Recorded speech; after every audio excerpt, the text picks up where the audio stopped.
지난 시간에도 말씀을 드렸습니다만은 바이든이 만약에 대통령에 취임을 한다면은 84세에 대통령을 취임을 하는 건데, 두 번째. 그리고 트럼프가 대통령이 된다 그래도 80세고, 과연 그게 미국이라는 나라가 온당한 나라인가? 이 사실 하나만 가지고도 바이든만 해도 평생을 외교통으로 큰 사람인데 그 사람의 지혜가 결국 이 수준인가?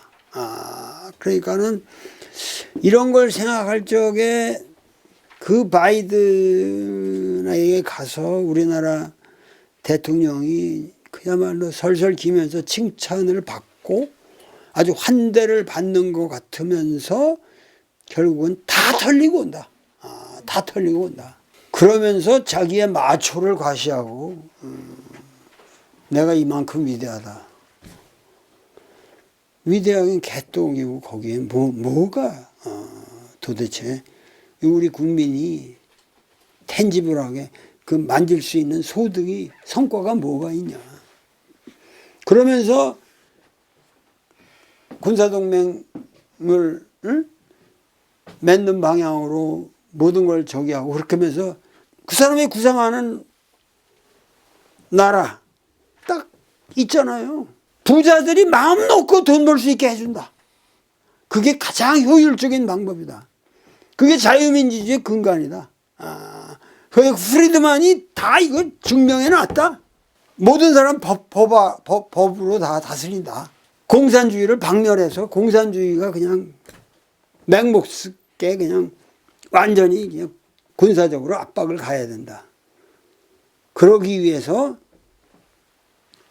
한미일 공조가 만들어져 가지고 우리는 안전한 쉘터를 만들어야 된다. 쉘터를 만들긴 그러면서 주변에 러시아하고 중국이고 모든 거를 대적 관계로 몰아가는 거 아니에요.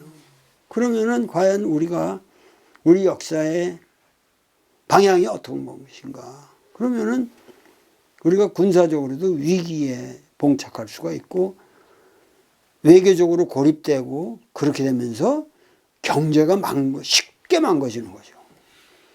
과거 여러분들이 일본의 이 모든 이게 얼마나 대단했습니까? 일본의 가전제품이라든가 이런 거 여러분들 그것이 하루아침에 망가지잖아요. 그 조약 하나로 프라자 선언 하나로 그냥 하루아침에 망가지잖아요. 이런 상황에서 과연 어떻게 할 것인가. 돌은 요즘 돈세 무문하고 있습니다. 그 자기의 이 대과는 군자는 이러한 이 크게 지나친다는 이런 상황에 나 스스로 독립해서 두려움 없이 자기 길을 가고 결국 세상을 등지고 살아도 아무런 후회나 답답함이 없다. 근데 사실은 세상을 등지고 사는 게 아니라 정의를 지킨다는 얘기죠. 둔세라고 하는 것이 정의로운 자기 삶을 고수한다는 얘기예요. 그리고 그러한 정의로운 삶이 한국인들에게 지금 대다수의 사람들에게 이러한 둔세무민하는 그런 모습을 지니고 있지만은 이것이 결국은 하나의 포스로 합치게 되는 그런 어떤 순간이 올 거다. 지금 이렇게 생각을 하고 역사를 밀고 나가고 있는 거죠. 그래서 이것도 대과 여기 보면은 지나침이 과하다. 대과죠. 지나침이 과하다. 이게 뭐냐면 이거를 갖다가 지금 이렇게 보면은 이 건물을 이렇게 하면 여기가 이제 용마루라 우리가 겉에서 보는 이 용마루라 그러잖아요. 용마루 밑에 이렇게 쭉 간 나무. 옛날에 상량문을 여기다 쓰죠. 이거 올릴 때 상량문 쓰는 이게 이제 동이거든. 이게 동이거든. 동. 이 동이 휘었다는 거예요. 요라. 여기 요라 했지. 요. 여기 뼈가 하나가 이렇게 레이디어스, 그러니까 얼라라는 게 있고 척골이 있고 요골이 있거든. 근데 요골이 이 자를 쓰거든. 휘었다. 요거 이렇게 요 두 개가 여기 이렇게, 응? 그래서 요골이에요, 요골. 근데 이 대들보가 이렇게 휘었다, 이거 휘었다. 뭐 밑으로 쉬든 뭐 이렇게 되면은 이 집은 붕괴되는 위험을 가지고 있는 거예요, 지금. 리유 유왕이라고 하는 것은 이러한 대과를 우리가 당했어도, 이 대과에 당했어도 오히려 우리가 그 시대를 헤치고 나가는 과감한 일들을 해야 된다는 거야. 과감한 일들을 해야 된다는 거지. 그럴 때 우리에게 리가 있다. 그러니까는 지금 우리 민족이 지금 닥치고 있는 거는 지금 상당히 참 걱정이 많습니다. 걱정이 많은데 그야말로 내가 기독교인이라고 말한다면 진짜 하나님이 우리 민족에게 주는 시련이 과연 뭔지. 그러니까 이런 생각을 해볼 수 있단 말이야. 이 선조라는 사람이 얼마나 이 한심한 인물이냔 말이야. 그 이순신과 같은 그런 위대한 장수가 그렇게 잘 맞고 잘 싸우고 있는 그것을 끌어올려다가 원균의 그 음모로 끌어올려다가 국문을 하고 그렇게 거의 죽이려고 진짜 이게 말이 안 되는 거 아니에요? 그 어려운 상황에서. 근데 이 사람의 입장에서는 너무도 한산도에 앉아가지고 너무 완벽하게 지키고 있으니까 국민들 마음에 전부 자기는 피해 댕기고 이 바보 노릇하는데 국민의 마음에 전부 이순신 때문에 우리는 지금 살고 있다. 전부 그거 가지고 진짜 이 시대의 왕이 나냐 이순신이냐 이렇게 된 거거든. 그러니까는 선조가 이순신이 보기 싫어가지고 어떻게든지 끌어올리려고 지금 그런 상황에서 원균의 음모라든가 이렇게 쭉 하는데 그걸 권율도 막지를 않았고 하여튼 조정에서도 뭐 하다못해 유성룡이조차도 이걸 적극적으로 프로텍트를 안 해주고 그래서 두 차례에 걸쳐가지고 그 혹심한 고문을 당한단 말이야. 그 사이에 이 흑산도에다가 지금 막 모아놓은 한산섬에다가 중심으로 해서 이 남해안을 전체를 다 그 뭐 대포구 모든 거 하는데 이거를 다 와서 원균이가 접수를 해 가잖아요. 그동안에 그렇게 어렵게 맺는 건데 배들이고 뭐고 다 원균이가 끌고 한 전투가 뭐예요? 7,000량 해전이라는 거 아니에요? 7,000량 해전이라는 거. 지금 그 거제도 거기 있는 7,000량이라는 거 아니에요? 거기서 아작이 나잖아요. 만약에 원균이가 아작이 안 나고 적당히 그냥 했다. 적당히 걔들하고 타협하고 뭐 어떻게 하다가 하여튼 적당히 지는 동 마는 동 해서 살았다. 그러면 이순신은 죽었죠. 네? 죽었어요. 그러면 근데 7,000량에서 아작이 나가지고 원균이가 완전히 도망가고 뭐 해가지고 완전히 소리 없이 사라지고 수천 명이 죽고 모든 그동안 만들어왔던 배가 다 수백 척이 그냥 괴멸되는 그런 불상사. 그때서 선조는 이순신을 백의종군하라 그러잖아요.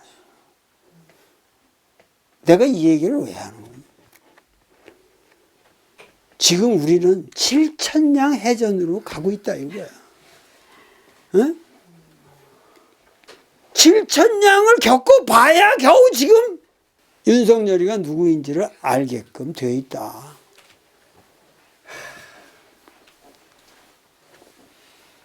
더 이상은 내가 얘기 안 하겠는데 지금 나는 이런 크라이시스를 느낍니다. 솔직히 말해서. 이런 위기 상황을 느끼고 이것은 제 문제가 아니라 이 정도는 역사를 우리가 배우는 이유가 있잖아요. 왜 칠정년 해전이 있고 원균이가 왜 있는가. 결국 이순신을 영예롭게 만들기 위해서 있었던 거 아닌가. 그러니까 이순신은 영예로운, 벌써 명예로운 죽음을 생각한 거예요. 그러니까 끝까지 이순신은. 그러니까 우리 역사가 지금 예술이고 뭐고 다 지금 최고조로 가 있어요. 지금. 한국에 지금 모든 게 지금 고조로 가 있는데 이걸 우리 국민 스스로 못 견디고 있는 거 아닌가. 이걸 망쳐먹어야 우리 민족의 미래가 있다고 생각하는 거냐. 이게 하나님의 시련이냐. 별의별 생각이 다 든다니까 내가. 역사를 아는 사람으로서 지금 우리가 가고 있는 길은 거의 위험수입니다. 초륙으로 갑시다.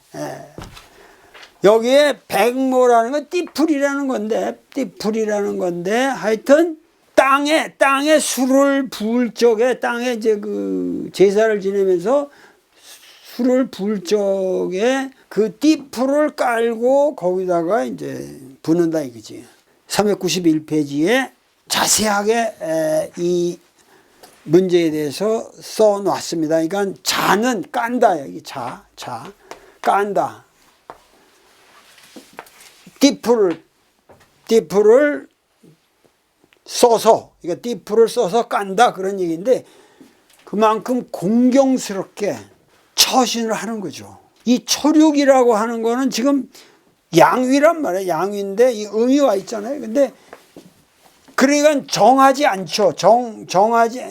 정하지 않지만은 이 괴 자체가 대과기 때문에 정한 것이 불리해요. 약한 거 너무 약하게 되고 과한 거 더 과하게 되기 때문에 이 괴풀이에서는 이 효사들의 풀이에서는 대과에서 정은 좋지 않아요. 그런 이 주역이라고 하는 거는 그렇게 상황에 다른 프린시플을 가지고 대처해 나간단 말이야.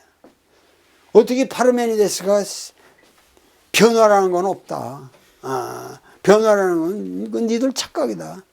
그러니까는 플라톤도 전부 눈으로 보는 거, 코스모스 노에서 이 인간의 사유로서 생각하는 이 관념의 세계만이 리얼한 거고, 니들이 눈으로 보고 감각으로 보는 거는 그건 허상이다.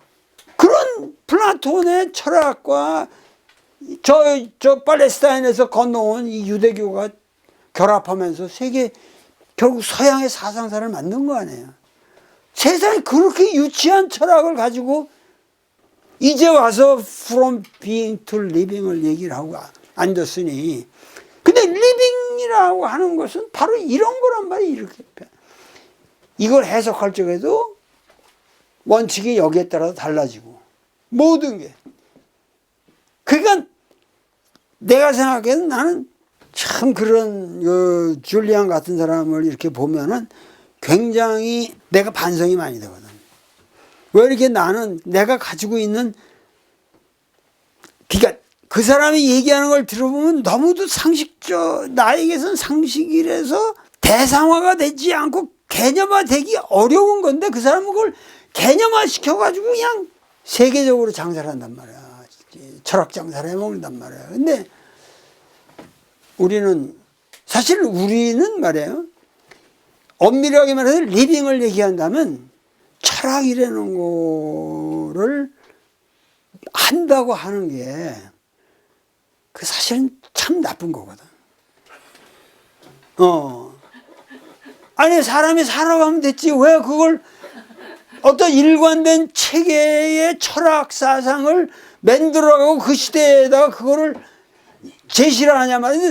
서양 사람들은 그걸 가지고 자기 사상을 이 역사에다가 제시를 함으로써 나보고도 사상을 만들어라 그러는데 진짜 나는 하루 살기가 버거운데 그걸 왜 이 체계화시킨 개념의 건축물을 가지고 얘기를 하느냐.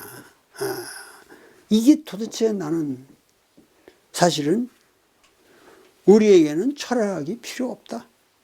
철학을 모르는 사람들이 위대하잖아요. 지혜꾼 하나가 내가 그 전번에도 얘기했지만 그 누구지? 신학철의 그림 지혜꾼이 이렇게 사뿐하게 그 걸어가는 그 모습을 이렇게 그 이거 보면은 그야말로 그 모습 자체가 그게 다 철학이잖아요. 한 걸음 한 걸음 그냥 가면서 아우 배고프다 가서 먹어야지. 부인이 짐을 지고 오면 기다리고 있겠지. 이게 리빙 아니에요. 그걸 가다가 하나님의 영광을 내가 지금 드러내기 위해서 무슨 그게 말이 되냐 이게. 그러니까는 사실은 리빙으로 말한다면은 이거밖에 없다 이것이. 이런 게 우리 철학이라는 거예요. 근데 이게 참 말하기 어려운 거지. 그러니까는 항상 뭐냐면 여기 고양생제라고 하는 것도 구이가 의미에 있다고 하는 것은 대과의 지나침을 고칠 수 있는 좋은 성격이 부여되고 있다 그랬잖아요.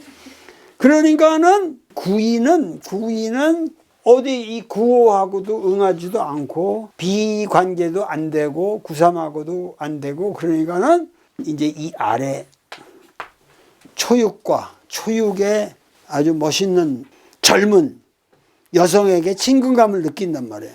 초육과 구이는 비의 관계로서 서로 감흥이 되거든. 그런데 구이는 이 초육에 비하면 그러면 나이가 여기 고라는 건 말라 비틀어진 버드나무니까 이거는 굉장히 좀 나이가 많은 남자 같단 말이에요. 그런데 이 젊은 여자하고 초육과 진실하게 이렇게 사랑을 나누는 사이가 되면서 여기서 이 나무 뿌리에서 새로운 새 가지가 돋는다. 이거 새 가지가 돋는다. 어떤 생명력, 나이가 많이 든 남자인데 마른 버드나무 구이의 뿌리 한 켠으로 이변이 벌어졌다. 어린 처녀인 초육과 감흥하는 바람에 뿌리 한 켠으로 새순이 돋는 것이다. 이 새순을 죄라고 표현했다. 이거를 다시 여기 리프레스 했죠.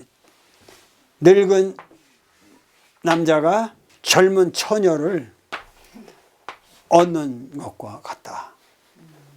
그러니 이거는 이롭지 아니할 게 아무것도 없단다. 아주 아름다운 일이다. 그야말로 생명이 이런 대과를 얘기하면서도 구이에서 여기서 생명의 잉태를 얘기하는 거야. 그러니까 이것도 여기 보면 구이와 구오가 여기 고양 생활화라서 대비가 되거든요. 그리고 여기는 동요하고 동융이 또 이렇게 대비가 돼요. 그래서 이게 상당히 이거는 자용백무하고 여기는 과섭멸종하고 그래서 이게 이렇게 다 이렇게 그러니까 상당히 잘 짜여진 효사입니다. 이게 이렇게 했는데 여기서 고양 생제 그 다음에 구삼은 동요라고 그랬단 말이에요. 이게 동양이 그냥 쉬어버려. 흉하죠. 구삼 흉. 점을 쳐서 이 효사를 만나는 사람은 자신이 너무 강강하여 타인의 의견을 포용하지 못한다는 것을 반성하라. 실패하기 쉽다. 지혜로운 자를 찾아내어 물어라. 강효이면서 강위에 있기 때문에 정하기는 하지만 과강의 좋지 않은 모습을 지니고 있단 말이죠. 너무 강하기만 해서 유연한 세력에 도움을 받지 못한다. 이렇게 되어 있습니다. 그 다음에 구사는 여기에 대해서 반대란 말이에요. 동양이 이 동이 융. 오히려 이렇게 하는데 이게 사실은 융이라는 건 더 힘을 받아가지고 단단해진다. 융성하다. 그런 의미가 돼. 그러니까는 길하다. 동이 융하다. 집에 탁 기반이 잘 짜여져 오히려 이거 굳건하게 딱 버티는 모습이에요. 그런데 여기서 유타라고 했거든요. 이렇게 잘 버티고 있을 때 누가 와서 도움을 주겠다고 그러면 그거를 도움을 받게 타인의 도움을 받아들인다. 유타라는 게 그런 거예요. 그러면 오히려 재앙이 온다. 이 온다는 거예요. 그러니까 자기가 자기 힘으로 잘 하고 있을 때는 끝까지 버티는 게 낫지. 불필요하게 타자가 와서 돕고 그러면은 불미스러운 사태가 많이 발생할 수 있다. 이 동양인의 지혜예요. 유타. 훌륭한 도움을 주겠다고 해서 함부로 받아들이지 말라. 인생에서 이런 교훈을 우리는 항상 생각해 봐야죠. 잘하고 있는데 타인의 도움을 받을 생각을 하지 마라. 돕는 자가 다 좋은 결과를 가져오지는 않는다. 음양의 지혜는 이와 같이 깊고도 깊다. 그러니까는 우리가 지금 뭐죠? 이걸 버려야 되는 거지. 미국의 도움, 우리가 잘 하고 있는데 이때 하면 윤석열이라는 사람이 정말 훌륭한 분이라면은 가서 당연 우리로서는 이런 걸 도와드리겠습니다. 당신은 공장 짓고 이런 게 필요하다면 하겠는데 그럼 그만큼 우리한테 뭘 줘야 될 거 아닙니까? 그 확실한 거를 받아내고 뭔가 이게 친구도 그렇잖아. 자기한테 그냥 알랑방방 꾸고 너무 위대하다 이런 사람은 무시한다. 무시를 당하는 거예요. 제가 한국 사회에서 그래도 대접을 받는 건 그래도 그리고 비굴한 자세가 없기 때문에 받는 거 아닙니까? 그러니까 같은 친구 관계라도 쉴 데 없이 도와준다는 사람들 옆에 괜히 많이 거느리고 있는 놈들은 말짱황이란 말이야. 그러니까는 미국에 대해서도 그야말로 정확하게 할 말을 하고 미국에 대해서 정말 존경을 받을 수 있는 미국의 자유민주주의를 우리는 옹호한다. 그래서 좋단 말이야. 그게 나쁘다는 게 아니란 말이야. 근데 그런 것만큼 나의 자존감을 과시하고 미국을 우리가 지금 이 시점에서는 미국을 리드해 나갈 수 있어야죠. 미국을 찬양하고 미국에서 붙어먹어서 찬양하고 붙어먹어서 그냥 거머리처럼 거기 그냥 정강이에 붙어가서 피 뽑아먹을 아니면 뭐 어떻게 도움을 받는다 이런 생각을 하면은 안 되는 거지 지금. 그야말로 이제는 1등 국가, 1등 국민으로서 그리고 존경받는 아주 천재적인 예술적 민족으로서 버틸 걸 버티고 그러면은 왜 미국에 대해서 미국은 지금 초이스가 없거든. 한국이 만약에 조금 이렇게 튕겨도 군사적으로나 뭐 튕겨도 어떻게 할 수가 없는 거예요. 더 존경할 수밖에 없는 거예요, 우리를. 그러니까 중국과의 관계라든가 러시아와의 관계라든가 이런 것들이 다 미국과의 관계를 훌륭하게 만들기 위한 방편으로 우리가 활용할 수 있는 하나의 자원 아닙니까? 근데 이런 거를 완전히 적대화한다는 게 이게 얼마나 비극적인 일인가. 유타린, 이거를 좀 기억을 하시라 이거지.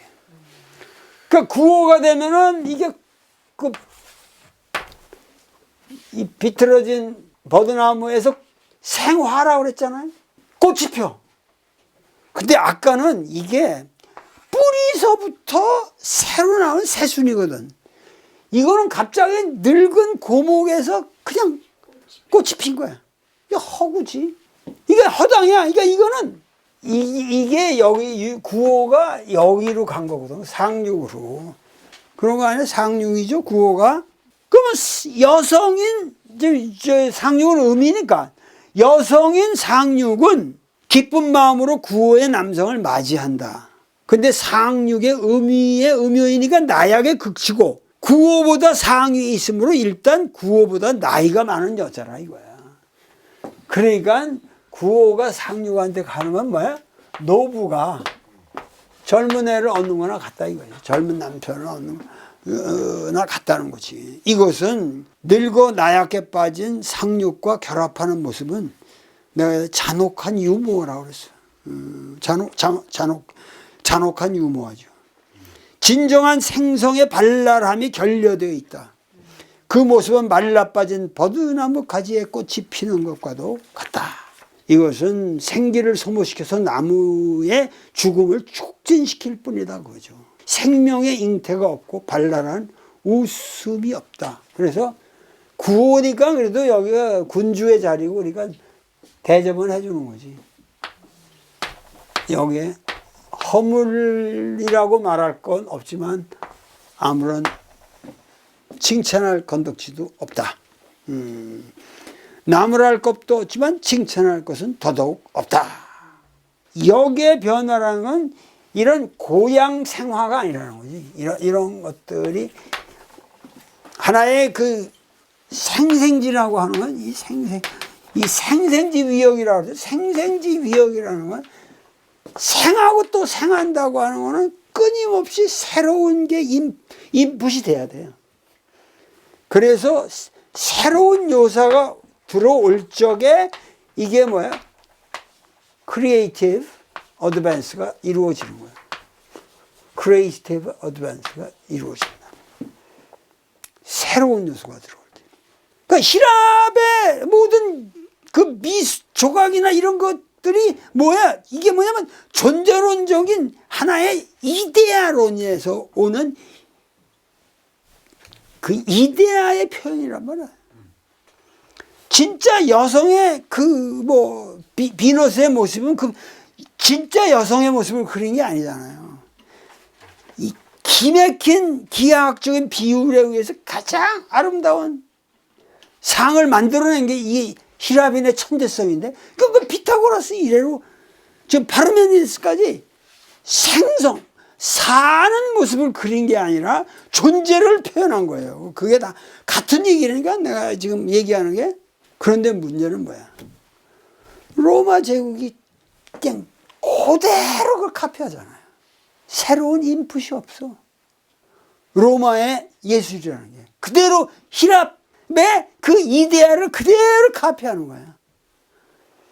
그러니까 지금 우리가 알고 있는 모든 히랍 조각의 상당 부분이 로마제입니다. 로마에서 만들어진 걸 가지고 우리가 히랍을 알고 있는 거예요. 그러니까 그런 카피, 이게. 이거 깨지는 게 언제인 줄 알아요? 19세기 후반이나 깨지는 거예요. 그래서 우리가 인상파 이걸 위대하다 그러는 거예요. 그러니까 서양 역사는 2000년 동안 한 통에 하나. 하나라고. 크리에이티브 어드밴스가 없어요. 그러니까 계속 그 크리에이티브 어드밴스가 없는 이유가 뭡니까? 기독교라는 절대적인 하나의 신앙 체계가 있기 때문에 모든 게 반복이고, 그래야 신부들이라든가 이런 사람 편하잖아요. 목사는 신도들이 그냥 딴 생각 안 하고 그냥 예수만을 그냥 믿고 저기 하는 거니까. 우리 동양 사상엔 예수가 없잖아요. 그렇게 절대적인 신앙의 대상이 없단 말이에요. 여기도 뭐라 자용백모라는 거 뭐예요? 백모를 깔고 술을 붓는다는 거는 그게 이 대지 자체가 다 하나님이란 말이에요. 이게. 그 하나님에 대한 극도의 공경심, 이게 우리가 말하는 종교란 말이에요. 대자연에 대한.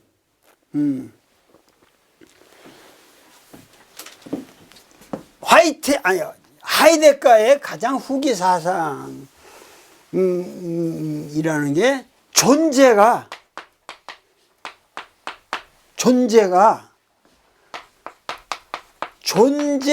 존재자로부터 도망갔다 이거거든. 달아났다. 어? 이 말이 이게 유명한 말이란 말이에요. 이게 누구지? 사르트르가 실존이 본질에 앞선다. 이런 말이나 하이데거의 유명한 말은 존재가 존재자로부터 도망갔다. 이게 무슨 말이에요? 존재자라고 하는 것은 하나의 구체적인 사물이란 말이에요, 지금. 존재자. 어? 이게 지금 백목, 이거 다 존재자란 말이에요, 이게. 어?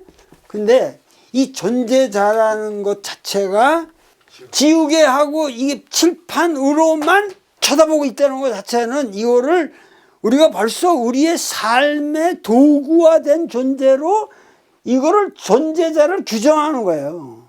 이 존재자는 우리가 도구적 이성을 가지고 이 세계를 보고 있단 말이에요. 그러니까 내가 신학처럼 그 그림 얘기를 자꾸만 해서 미안한데 그건 무슨 얘기냐면은 그것은 그 그림이 던져주고 있는 거는 우리가 그런 데서 어떤 환희 같은 걸 느끼는 거는 그것이 존재자의 모습이 아니라 존재 그 자체의 어떤 성스러움이라든가 인간으로 조작되지 않은 그 어떠한 그 원래 그 있는 그대로의 모습이 느껴지기 때문이란 말이야. 그러니까 존재가 존재자로부터 도망갔다고 하는 이 말은, 달아났다는 이 말은, 이게 바로 이 말 한마디예요. 내가 전번에도 얘기했지만, 도법자연이라는 이 노자 말이나 같은 거예요.